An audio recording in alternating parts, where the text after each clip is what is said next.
안식일이 지나고 이른 아침에 막달라 마리아, 그리고 야고보의 어머니 마리아, 그리고 살로메라고 하는 이 세 여인이 무거운 발걸음을 내딛습니다.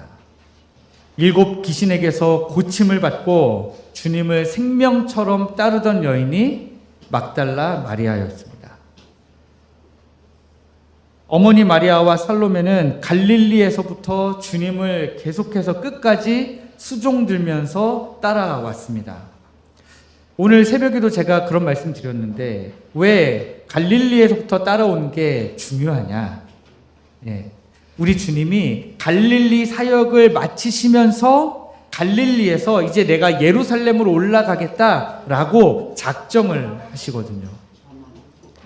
예루살렘으로 올라가시겠다라고 하는 것은 내가 예루살렘에 올라가서 이제 십자가를 질 때가 되었다라고 하는 것입니다.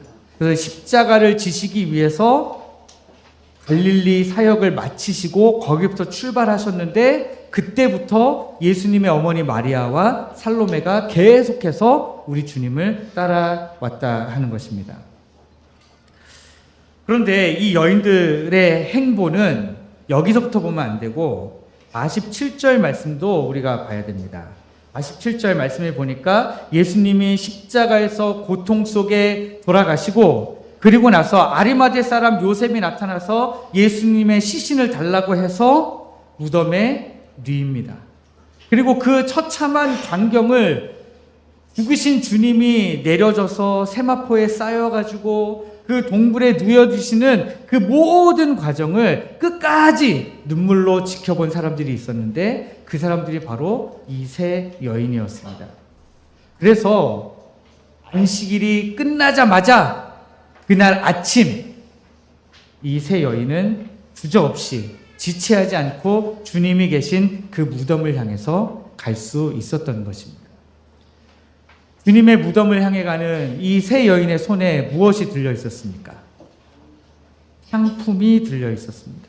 이 향품은 무엇에 쓰는 물건이죠? 시신에 바르는 용도예요. 사랑하는 주님을 향한 이 여인들의 정성은 참으로 눈물겨워요. 정말 아름답습니다. 돌아가신 주님의 몸에 향품을 발라서 이때는 유대인들은 아직 이 시신을 미라 처리하는 그런 기술이 발달되지 않았기 때문에 가서 이제 향품을 발라드리려고 한 거예요.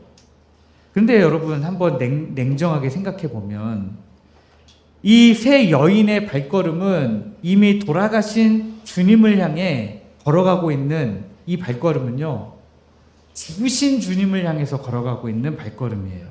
주님이 누워 계신 무덤을 향해서 걸어가고 있는 겁니다.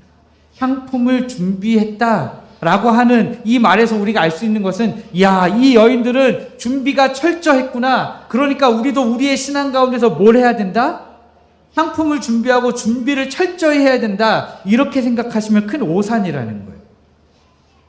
그게 아니고 향품을 준비했다라고 하는 것은 이미 주님의 죽음을 기정사실로 받아들였다는 거예요. 주님이 살아나실 거라고 그렇게 말씀하셨는데 주님이 다시 살아나실 것을 기대하지 않은, 주님이 아직도 계속해서 그 죽음 가운데 누워 계실 것이기 때문에 그 죽으신 주님의 몸에 바를 향품을 준비해 갔다 하는 뜻입니다. 아무리 이 세 여인의 사랑이 지극하고 정성이 가득해도 결국 죽음이라는 무덤을 향해서 이미 죽으신 주님을 향해서 걸어가고 있는 인간의 한계를 우리가 볼 수 있는 거죠. 우리도 마찬가지 아닙니까? 우리 하나님께서 이 말씀을 통해서 우리에게 얼마나 많은 약속들을 주십니까?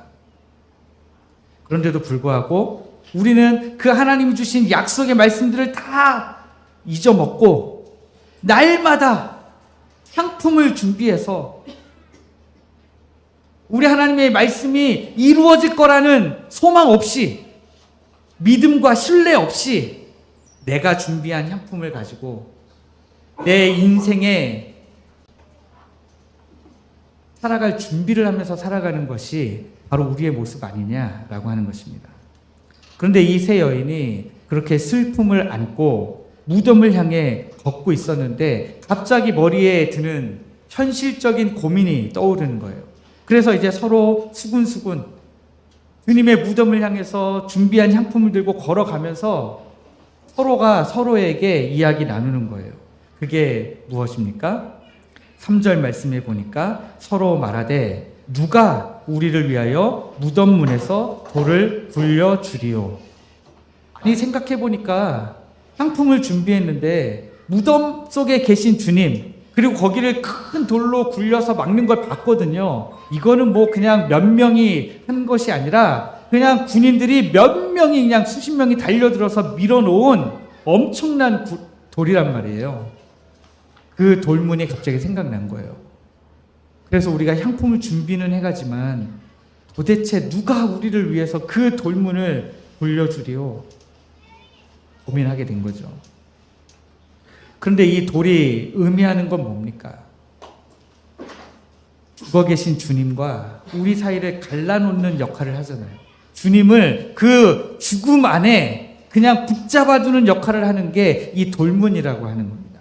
그래서 죄의 삭스로 우리에게 다가온 그 사망이 우리 인간을 철저하게 가둬버린 절대적인 한계, 그 모습이 이 돌문으로 표현되고 있다라고 하는 것입니다.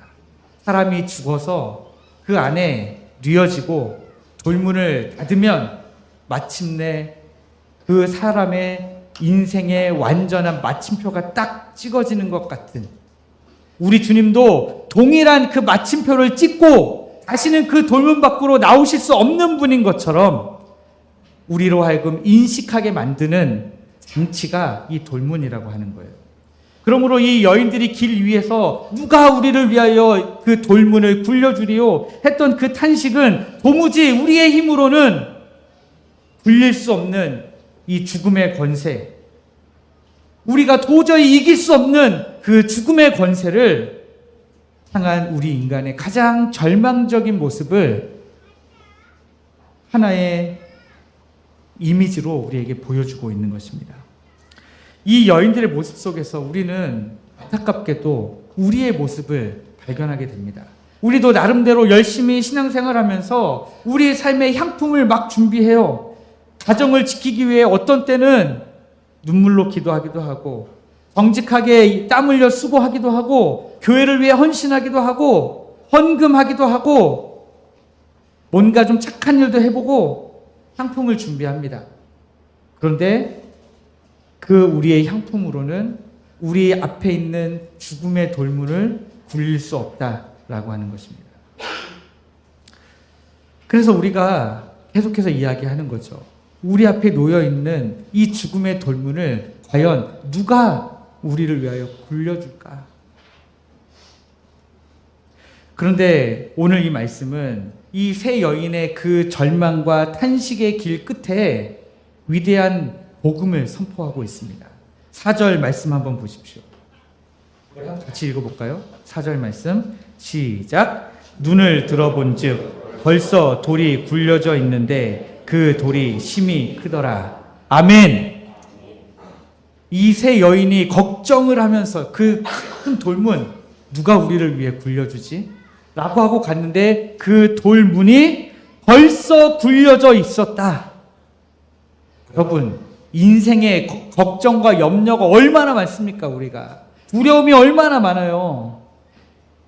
그런데 여러분, 주님을 신뢰함으로 걸어가다 보면 어느새 저절로 그 돌이 다 굴려져 있더라는 거예요. 우리가 어찌할 바를 몰라 이 돌을 누가 굴려주나 탄식하며 걸을 때 우리 하나님은 이미 우리를 위하여 일하고 계시다라고 하는 거예요. 더군다나 성경은 지금 그 돌이 심히 크더라 강조하고 있습니다. 인간의 힘과 정성으로는 그 굴을 돌리는 것이 불가능했다는 뜻입니다. 우리가 멈춰서서 절망하게 하던 그 죽음의 돌문을 우리 하나님께서 예수님을 다시 살리심으로 완전히 산산조각 내버리신 것입니다. 열린 무덤 안으로 들어간 여인들에게 흰옷을 입은 청년이 선포합니다. 그가 살아나셨고 여기 계시지 아니하니라. 그가 살아나셨고 여기 계시지 아니하니라. 이 청년의 선포는 참으로 놀라운 의미를 담고 있습니다. 나사로처럼 우리 주님이 나사로를 살리셨잖아요.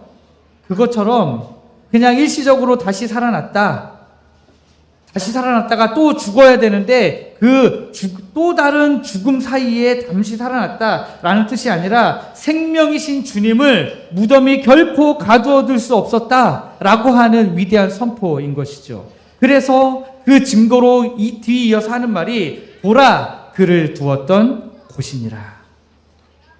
우리 주님이 살아나셨고 여기 계시지 않는데 우리 주님이 영원히 다시 살아나셨다. 여기가 누우셨던 곳이야 라고 말하는 것입니다. 이것이 부활의 참된 의미죠. 예수님께서 십자가에서 흘리신 피와 대속의 은혜를 우리 하나님이 기쁘게 받아주셨다라고 하는 것입니다. 제가 요즘에 새가족 교육을 할 때도 그렇고 제가 이런 설명을 합니다. 우리 하나님은 죄를 짓고 이제 죽어야 되는 우리 인간들을 살리실 방법을 정해 놓으셨어요. 우리를 용서하실 방법을 이미 정해 놓으셨습니다. 다른 방법으로는 용서를 받을 수가 없어요. 예를 들면 우리가 좀 더 착하게 산다고 해서 구원받을 수 없어요. 우리가 좀 더 남들을 돕고 산다고 해서 구원받을 수 없어요. 용서받을 수 없다는 거예요. 우리가 착하게 살거나 능력 있게 살거나 멋지게 살거나 어떻게 살아도 하나님이 정해놓으신 용서의 방법은 아니라는 거예요. 우리 하나님은 용서의 방법을 딱 정해놓으셨는데 그게 뭐냐? 예수 그리스도, 우리 하나님의 독생자 아들 예수 그리스도께서 이 땅에 오셔서 인간의 모든 죄를 지시고 죽으셨다가 다시 살아나실 때 우리를 용서하시겠다라고 방법을 정해놓으신 거예요. 그러니까 많은 사람들이 그런 얘기해요. 요즘에는 다원주의 시대잖아요. 다원주의는 뭐냐? 나도 옳고 너도 옳다. 이걸 인정하자는 거예요. 불교도 옳고 기독교도 옳고 교회도 옳고 천주교도 옳고 다 옳으니까 우리 서로 옳은 길을 걸어가는 사람들끼리 서로 인정하자는 거예요. 그러나 하나님은요, 벽보고 수행하고 내 마음을 비운다고 해서 내가 내 평생에 살생을 한 번도 안 하고 그 어떤 착하게 산다고 해도 용서하는 방법으로 정해놓지를 않으셨다는 거예요. 불교도와 요즘 천주교도들은 그렇게 얘기해요. 산에 정상에 올라가는 길이 얼마나 많은데 우리도 그 중에 한 길이고 너희도 그 중에 한 길인데 정상에 올라가서 만나자. 그러나 우리 하나님은 정상에 올라가는 길을 하나만 정해놓으셨다는 거예요. 용서받는 길을 하나만 정해놓으셨습니다.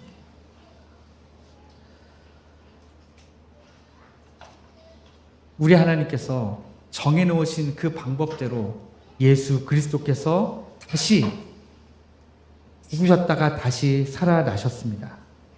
인간의 향품이나 인간의 그 어떤 노력으로도 굴릴 수 없던 그 사망의 돌을 우리 하나님의 전적인 은혜로 단번에 완전히 다시 드릴 필요 없이 굴려내셨다라고 하는 것입니다. 죄와 사망의 권세가 완전히 박살났음을 선포하는 가장 위대한 승리의 선언이 뭐냐? 바로 부활이라고 하는 거예요. 용서받았어. 거기에 도장을 꽝 찍는 작업인 것이죠. 어떻게 이런 위대한 역사가 가능했는가? 7절 말씀을 보면 청년이 이렇게 짚어줍니다. 너희에게 말씀하신 대로. 부활은 철저히 말씀하신 대로 일어난 역사예요. 예수님은 고난 받으시기 전부터 끊임없이 당신의 우리 주님의 죽으심과 부활을 약속하셨습니다. 말씀하셨습니다. 창세기 때부터 이어져 온 우리 하나님의 구원 계획이 마침내 그 말씀하신 대로 이루어지는 것이죠. 또한 천사는 주님이 살아나셨다는 선포와 함께 또 하나의 중요한 말씀을 상기시켜 줍니다. 너희보다 먼저 갈릴리로 가시나니 너희가 거기서 배우리라. 사망의 돌을 굴려내신 위대한 부활의 이 놀라운 역사. 그 역사가 어디까지 계속해서 이어지는 것이냐면 우리를 갈릴리에서 다시 만나시겠다고 하는 그 주님의 말씀이 이미 하셨던 그 말씀이 성취해야 되는데 그 갈릴리에서 만나는 것까지도 계속해서 이어져서 성취되신다라고 하는 거죠. 우리가 구약 성경을 읽어보면 출애굽한 이스라엘 백성들이 엄청난 위기를 만나는 일이 나옵니다. 앞에는 시퍼런 홍해 바다가 있고요. 뒤에는 이집트의 전차 부대가 흙먼지를 가르면서 지금 막 쫓아오고 있어요. 이스라엘은 지금 뭐 정규부대 뭐 이런 게 없는 사람들이에요. 무기도 하나도 없고 전차 뭐 이런 거 없고요. 다 그냥 막 애기 업고 걸리고 손잡고 그래가지고 이제 그냥 걸어서 하나님의 인도하신 대로 가고 있는 사람들이었습니다. 그런데 지금 어떤 상황입니까? 죽음의 바다와 이집트의 전차 부대의 칼날 사이에 지금 갇혀 버린 것입니다. 그때 여러분 백성들이 어떻게 반응했는지 혹시 기억나십니까? 이 이스라엘 백성들이 모세를 향하여 원망하고 하나님을 향하여 원망합니다. 그리고 심히 두려움으로 이렇게 불평의 말을 막 쏟아내요. 애굽에 매장지가 없어서 당신이 우리를 이끌어내요. 이 광야 땅에서 우리를 죽게 하느냐? 차라리 애굽 사람을 섬기는 것이 광야에서 죽는 것보다 나으니라. 야, 이 정말 기가 막힌 사람들입니다. 그 전까지는 애굽 땅에서 죽겠다고 하나님께 살려달라고 막 하던 사람들인데 이제 바다와 전차부대 사이에 갇히니까 하나님께 막 손을 흔들면서 주먹을 흔들면서 지금 외치는 거예요. 우리가 이집트에 죽을 땅이 없어서 우리를 여기 끌어내서 죽이십니까? 여기서 죽는 것보다 차라리 그때 거기서 이집트 땅에서 죽었으면 훨씬 더 좋았을 것을. 무덤 앞에 닫힌 돌문을 바라보면서 두려움으로 탄식했던 오늘 본문의 여인들과 똑같은 그런 반응 아니겠습니까? 그 갇혀버린 절망의 순간에 모세가 어떻게 선포합니까? 여호와께서 너희를 위하여 싸우시리니 너희는 가만히 있을지니라. 그 말씀을 선포한 다음에 지팡이를 내밀어서 홍해 바다를 향하니까 어떻게 됐습니까? 바다가 쫙 갈라졌죠. 여러분들 쉬운 문제 하나 내볼까요? 우리 하나님께서 홍해를 왜 가르셨을까요? 바다 구경하라고요? 바다의 실제 바닥은 이렇게 생겼다라고 보여주시려고요? 내가 바닥을 이렇게 창조했어 라고 보여주시려고 바다를 가르셨을까요? 아닙니다. 살아서 그 약속의 땅으로 건너가라고 생명의 길을 내어주신 거죠. 오늘 하나님께서 예수 그리스도를 통해 이 죽음의 돌을 치우시고 거대한 사망의 바다를 가르신 이유가 동일한 이유라는 거예요. 그때 그 바다를 가르셨던 하나님의 놀라운 역사가 오늘 돌문을 치우시는 역사로 똑같이 완벽하게 동일하게 일어나고 있다라고 하는 것입니다. 무덤을 가로막고 있던 돌을 우리 주님이 굴리셨던 것은 무덤 안에 있기 너무 답답해서가 아니에요. 3일 동안 무덤 안에만 있으시다 보니까 너무 답답하고 좀 걷고 싶어서 산책이 하고 싶어서 돌문을 굴리고 나오신 게 아니라는 거예요. 사망 권세에 갇혀서 죽어가는 우리를 살리시는 그 마지막 역사로 그 돌을 굴리시고 나오셨다라고 하는 것입니다. 그런데 오늘 저는 이 말씀을 선포하면서 이제 제목이 무덤에서 갈릴리로잖아요. 지금까지는 제가 무덤에 대해서 집중해서 말씀드렸습니다. 그런데 우리 주님이 이 무덤에서 나오셔서 그 다음 어디로 가셨냐? 갈릴리로 가셨다라는 거예요. 갈릴리가 도대체 어디길래 자꾸 우리 주님은 갈릴리로 가시고 갈릴리에서부터 예루살렘으로 가시고 도대체 우리 주님에게 갈릴리는 어떤 곳이냐라고 하는 거죠. 제자들에게 갈릴리는 참 복잡한 심경이 담겨져 있는 그런 곳이었습니다. 처음 주님을 만나서 그물을 던지면서 그물을 내버려 두고 배를 내버려 두고 우리 주님의 제자가 되어서 쫓기 시작했던 그 처음 시작했던 자리예요.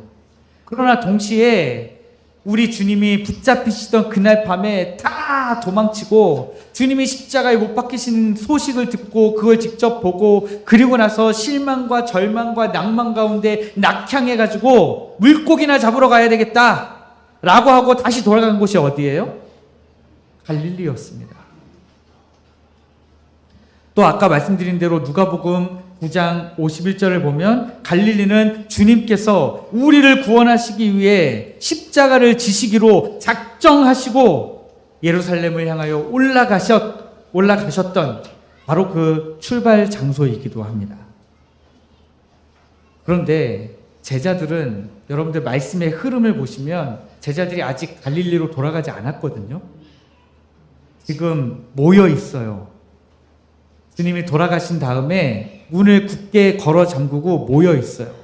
그런데 우리 주님은 제자들이 조금 있으면 실망하고 낭망하고 좌절과 절망 가운데 갈릴리로 고기나 잡으러 가자 하고 돌아갈 것을 알고 계셨다라고 하는 거예요. 그래서 우리 주님이 내가 살아난 후에 너희보다 먼저 갈릴리로 가리라 미리 말씀하신 거죠. 우리가 실패해서 뿔뿔이 흩어져 숨을 때 부활하신 주님이 십자가를 결단하셨던 그 사랑의 현장에 먼저 가서 우리를 기다리고 계시겠다 하는 사랑의 약속이 있는 것입니다. 그래서 주님의 부활로 인해서 갈릴리라고 하는 장소는 이제 새롭게 정의를 해야 됩니다. 부활하신 주님이 사망을 이기고 그곳으로 친히 찾아가심으로 인해서 갈릴리는 더 이상 우리의 실패와 도망의 자리가 아니라는 거죠. 죄를 용서받고 영혼이 온전히 회복되는 은혜의 장소가 이제는 갈릴리라는 거예요. 예전처럼 그저 고기나 잡던 낡은 일상이 아니라 내 양을 먹이라 하는 위대한 사명을 새롭게 부여받는 소망의 출발점, 사명의 출발점, 그 장소가 바로 갈릴리라고 하는 것입니다. 갈릴리가 이렇게 회복과 사명의 장소로 새롭게 정의될 때 비로소 천사가 전해준 너희가 거기서 갈릴리에서 주를 배우리라 하시는 이 말씀이 우리에게 소망으로 다가오는 거죠. 여러분들, 우리가 인생을 살아가다 보면 여러분들 이제 조금 있으면 이 예배 끝나고 말을 이제 떠들어도 되는 시간이 되면 그때부터 바로 말실수 하실 거잖아요. 애기가 말을 배우면서부터 엄마한테 대들듯이 여러분들 이제 입을 열어도 되는 순간부터 말실수 하실 거고 움직여도 되는 순간부터 다른 사람에게 상처 줄 수도 있고요. 실패와 또 여러 가지 실수 가운데 우리는 그냥 내던져지는 거예요. 저도 지금 하나님의 말씀을 전하면서도 어때요? 제가 처음에는 원고를 안 가지고 설교했는데 이제는 원고를 무조건 가지고 설교합니다. 왜 그런지 아세요? 설교하다 보니까 어느 날 제가 실수가 너무 많은 거예요. 실수 되도록이면 적게 하려고 원고 가지고 설교하는 거예요. 그러니까 우리는 그냥 안 하려고 해도 실패가 너무 많은 사람이에요. 다른 사람인데 실수했다고 너무 뭐라고 하지 마세요. 너무 뭐라고 하는 나도 실수하고 있는 사람이에요. 우리 모두가 다 그렇습니다. 그런데 저는 오늘 말씀에서 가장 독특한 부분은 8절이라고 생각해요. 왜 독특하냐? 이 신학자들에 의하면 원래 마가복음은 16장 8절에서 끝난다는 거예요. 원래 끝났어야 맞는 얘기인데 그런데 후대에 9절부터 20절 말씀이 좀 더해졌대요. 그래서 여러분 한번 보시면 어떻게 되어 있어요? 9절에 예수께서 할 때 큰 가로가 이렇게 돼 있죠. 그리고 마지막 20절 말씀에 가시면 증언하시니라 하고 또 큰 가로로 닫아져 있죠. 어떤 사본에는 이 말씀이 있기도 하고 어떤 사본에는 이 말씀이 없기도 하고 그래서 원래의 마가는 8절까지만 쓰고 끝나지 않았을까 이렇게 짐작을 하는 거예요. 그러면 더 이상하죠. 주님이 지금 살아나셨는데 살아나셔가지고 이 여인들에게 이 흰옷 입은 천사를 통해서 갈릴리로 가라. 갈릴리에서 너희가 주님을 배우리라. 하고 나면 이제 제가 갈릴리에 대해서 설명을 드렸잖아요. 갈릴리는 어떤 장소라고요? 은혜와 회복의 장소라고요. 그럼 우리 이제 갈릴리로 가기만 하면 되잖아요. 얼마나 소망이 있습니까? 설교도 여기서 끝나면 참 좋은데 8절 말씀은 완전히 이상합니다. 여자들이 몹시 놀라 떨며 나와 무덤에서 도망하고 무서워하여 아무에게 아무 말도 하지 못하더라. 뭐 이게 끝이 왜 이렇습니까? 끝이 지금 희망차게 끝나요? 아니면 이게 뭐지? 이러고 끝납니까? 왜 이 여자들은, 이 여인들은 두려워서 도망하고 무서워서 아무에게도 아무 말도 못하는 상태가 됩니까? 이렇게 끝나면 안 되죠. 이 여인들이 나가서 복음을 전했더라. 이렇게 돼야 우리가 생각하는 끝이 맞는데 지금 완전히 끝이 이상하죠. 왜 복음서 이렇게 끝을 맺었는가? 기적을 우리 주님이 일어나신 그 부활의 현장을 두 눈으로 똑똑히 보고도 온전히 믿지 못하고 두려워하는 인간의 지독한 불신앙과 민낯을 고발하는 거예요. 그런데 마가는 이렇게 끝냈지만 실제로 동일한 내용을 기록하고 있는 우리가 병행구절이라고 이야기합니다. 동일한 이야기가 기록되어 있기 때문에 병행구절이라고 이야기하는데요. 그 중에서도 마태복음 28장 8절 말씀을 보면 이 여인들의 이 이후의 이야기를 어떻게 기록하고 있냐면 이 여인들은 결국 무서움과 큰 기쁨으로 제자들에게 알리려고 다름질했다고 기록하고 있습니다. 마가가 기록한 것과는 좀 다르죠. 그런데 이 마가의 16장 8절 이 말씀은요, 열린 결말이라고 생각하시면 돼요. 여인들 이 이후에 일시적으로는 도망하고 아무 말도 못했어요. 그러나 결국에는 무서움과 큰 기쁨의 감정이 들어와서 제자들에게 알리려고 다름질하기 시작했다라고 하는 거죠. 그 부활의 현장을 목격하고 처음에는 무서웠지만 나중에는 그 불신앙의 침묵을 깨고 주님을 향해 달려가는 거예요. 단순히 주님이 부활하신 현장을 봤던 것만으로는 이 여인들에게 기쁨이라는 감정이 생길 수 없었는데 천사를 통하여서 전해준 그 소식이 이 여인들에게 기쁨이 생기게 만들었다라고 하는 거예요. 그래서 마가는 일부러 결론을 이렇게 맺으면서 의도적으로 우리에게 이렇게 묻고 있는 거예요. 자, 이제 당신들은 어떻게 하시겠습니까? 당신들도 무서움으로 도망하면서 아무에게 아무 말도 하지 못하는 상태로 그냥 머물러 있겠습니까? 아니면 당신들은 이 부활의 소식을 가서 전하겠습니까? 그리고 지금 마가는 이 열린 결말을 통해서 우리에게 묻고 있다라고 하는 거예요. 그러므로 여러분, 이제 말씀을 맺습니다. 우리 앞을 가로막은 사망의 돌은 우리 하나님께서 벌써 다 굴려버리셨어요. 이제는 두려움과 불신앙의 침묵을 깨뜨리셔야 됩니다. 부활주일 예배에 참석하는 것만으로는 여러분 만족스럽지 않아요. 부활절 예배에 참석하고 하나님의 말씀을 듣고 그냥 끝나버리잖아요. 그러면 이 8절의 이 여인들의 모습과 똑같이 끝나는 거예요. 저는 여러분들이 이 16장 8절의 말씀이 아니라 마가복음 28장 8절의 말씀처럼 무서움과 큰 기쁨으로 제자들에게 알리려고 다름질하는 분들이 바로 우리 포항택전교회 성도님들이시기를 주님의 이름으로 축복합니다. 우리를 회복시키시고 우리에게 다시 사명을 주시기 위해 먼저 갈릴리에 가 계신 주님, 그 주님을 향해서 오늘 우리가 이제 무덤을 확인했으니까, 빈 무덤을 확인했으니까 이제 우리가 이번 한 주간 열심히 갈릴리로 함께 달려가는 우리 모든 성도님들 되시기를 주님의 이름으로 축복합니다.